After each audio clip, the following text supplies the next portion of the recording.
Hola amigos televidentes, bienvenidos una vez más a su merienda de té.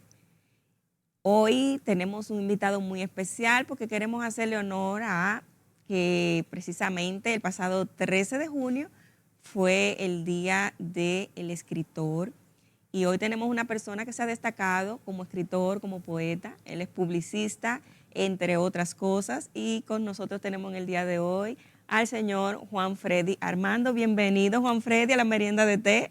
Muchísimas gracias, señora Daisy Sención. Un placer estar aquí en este programa que es histórico para mí porque tengo tantos años que he escuchado su hermoso nombre, Tarde de Té. Sí, realmente esto tiene sus añitos y bien provechoso que ha sido. Bueno, definitivamente que escribir, ya sea en cualquier contexto, lo que es poesía, lo que es escribir una novela, realmente eso es como un don de Dios. Y yo digo que para nosotros escribir tenemos que estar como conectados en el aspecto espiritual. Eh, ¿Usted considera que esto realmente puede hacernos trascender, puede hacernos, esto se podría convertir como una terapia para las personas? Verdaderamente así es. Fíjese, hace muchos años yo veía en unos cuantos vehículos, en unos cuantos carros públicos, que tenía un letrero que decía: el día final, este chofer será secuestrado.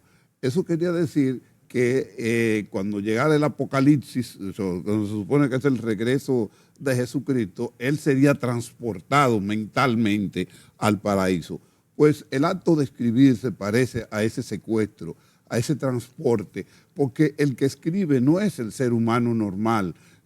Por ejemplo, el Juan Freddy Armando que escribe no es el que está aquí sentado, sereno y consciente y vamos a decir en contacto con la vida cotidiana, sino que el que escribe es un ser que es secuestrado por un tema, secuestrado por un enfoque, por una situación de sensibilidad humana que hace que entre en control otra personalidad. Entonces esa personalidad incluso escribe cosas que después cuando uno lo mira conscientemente uno se queda asombrado. ¿Cómo yo escribí esto? Le pasa a uno como cuando una madre está con un hijo en un estado de necesidad, como le dicen los abogados, cuando está en una situación de extremo peligro. Esa madre es capaz de volar una cerca que después le dicen a ella que ella voló esa cerca para poder alcanzar a su hijo y salvarlo. Y ella misma no lo cree cómo lo pudo hacer, porque ella es secuestrada por esa intensa emoción. A eso se parece el acto de escribir, el acto de hacer arte. Wow, qué hermoso. De verdad que es un arte como cualquier otro y los que tienen esta capacidad hacen mucho bien al mundo porque le entregan sanidad. En los tiempos de crisis, como lo que estamos pasando, pandemia, es cuando más aflora, ¿verdad? Esta hermosura cuando escribimos, porque en los momentos de tribulación es cuando yo digo que el ser humano profundiza más en sí mismo y puede sacar hasta lo mejor. ¿Qué usted entiende en este tiempo de pandemia? ¿Cómo estuvo esa clase de poetas ahora con esta crisis que pasó? Si usted entiende que afloró más el arte de la poesía, de la escritura, porque las crisis mueven muchas emociones y las personas tienen que externarlo. Bueno, una de las dichas que nos da tener una conciencia serena de la vida es darnos cuenta de que todo lo que ocurre tiene una parte negativa y otra positiva. Una de las partes positivas de esta pandemia ha sido despertar en la gente la conciencia de la importancia del arte, de la música, de la literatura, de la poesía, de la pintura, de la danza, de toda esa diadema de creatividad que le sirve al ser humano como consuelo para enfrentar sus grandes problemas, sus grandes dificultades, sus desesperaciones, sus amarguras. Y entonces el arte ahora en la pandemia ha tenido una grandísima utilidad. porque en realidad el arte, con pandemia o sin pandemia, el ser humano no puede vivir sin el arte. Porque yo me quedaba pensando el otro día, si de repente desapareciera la música, desapareciera la poesía, la pintura, el cine, el teatro, la humanidad se suicidaría. Pienso que la mayoría de la gente tendería a suicidarse porque no haya que hacer con su espacio de descanso, no haya que hacer con su espacio de relax. Entonces, como no haya que hacer, no le haya sentido a la vida, porque ¿qué otro sentido tiene la vida si no es ser feliz? Y uno de los canales más importantes de ser feliz es el arte. Así es, usted ha dicho algo muy interesante y es que el arte nutre el alma, es como un alimento y si usted no nutre su alma va a llegar un momento que usted se va a quedar vacío, Como una piedra, se va a quedar como vacío una piedra. y su vida no va a cobrar sentido.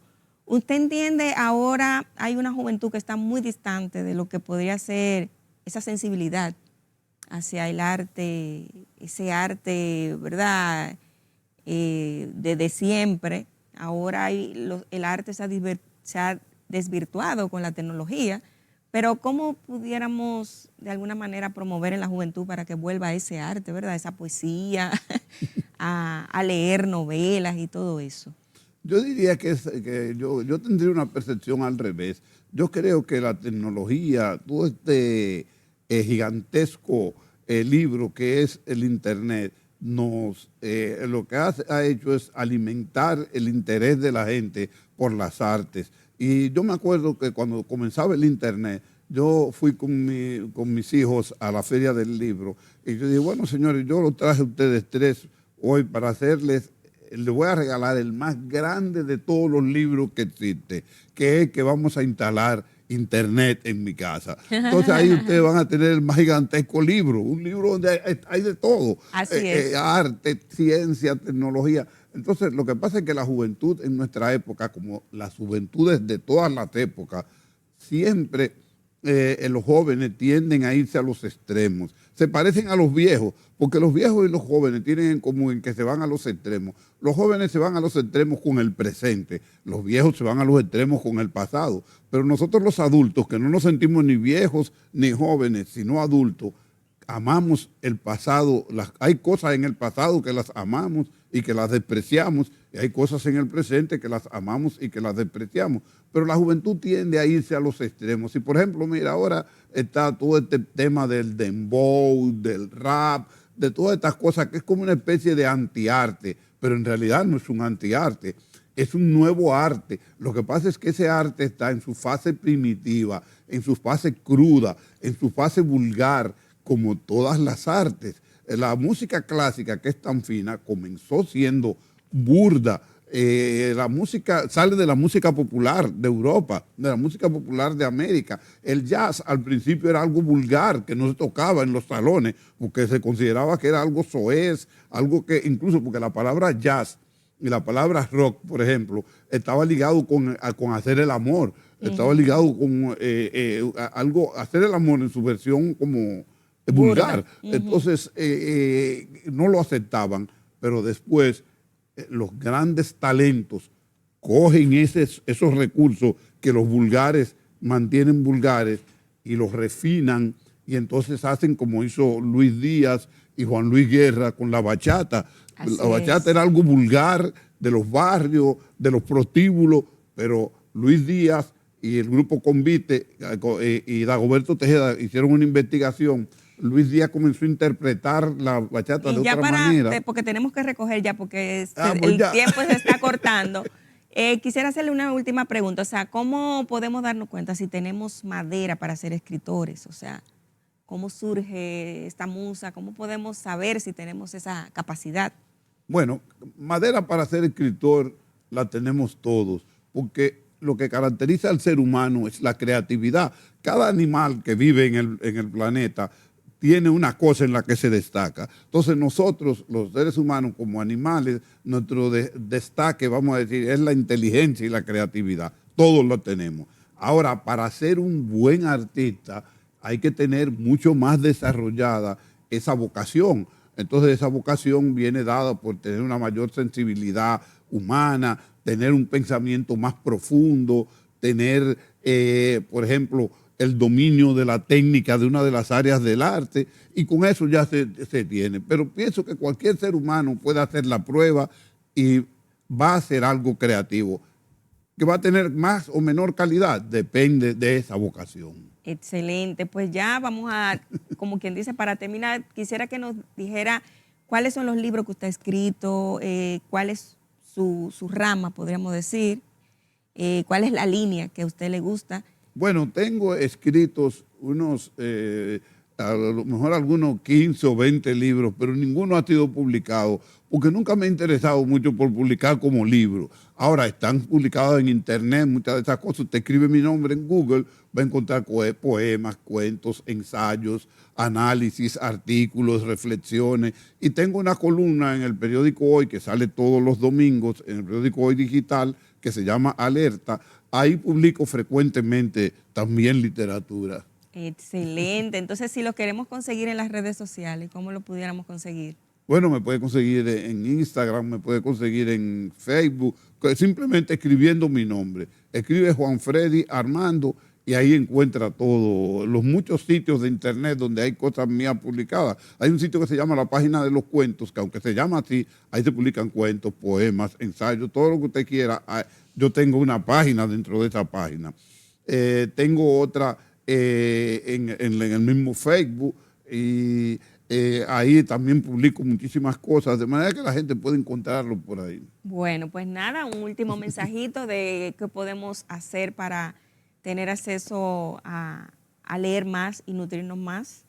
Bueno, viendo programas como este, que he conducido por una mujer tan inteligente, Ay, tan culta y con tan agudo sentido de la vida, y dedicándose a leer mucho y a ver mucho buen cine, a ver muchas buenas exposiciones de pintura, a ver mucho buen teatro, porque lo que tenemos que aspirar no es a encontrar un lector. Lo que tenemos que aspirar es a conseguir un ciudadano cultural, una persona que se interese por la lectura, por la música, por la pintura, por todo ese mix, de ese conjunto, que si le predicamos solo la lectura, mucha gente la va a rechazar, pero si vemos la lectura en conjunto con todo el mix cultural, la gente se lo va a gozar. Ay, qué hermoso mensaje, de verdad que ha sido maravilloso. O sea, lo que consumimos nosotros es en lo que nos convertimos. Si consumimos cosas de valor, de calidad, entonces seremos seres humanos íntegros y completos. Muchísimas gracias, señor Juan Freddy, por visitarnos. A ustedes, gracias por su sintonía y si Dios lo permite, nos veremos en la próxima semana. Bye.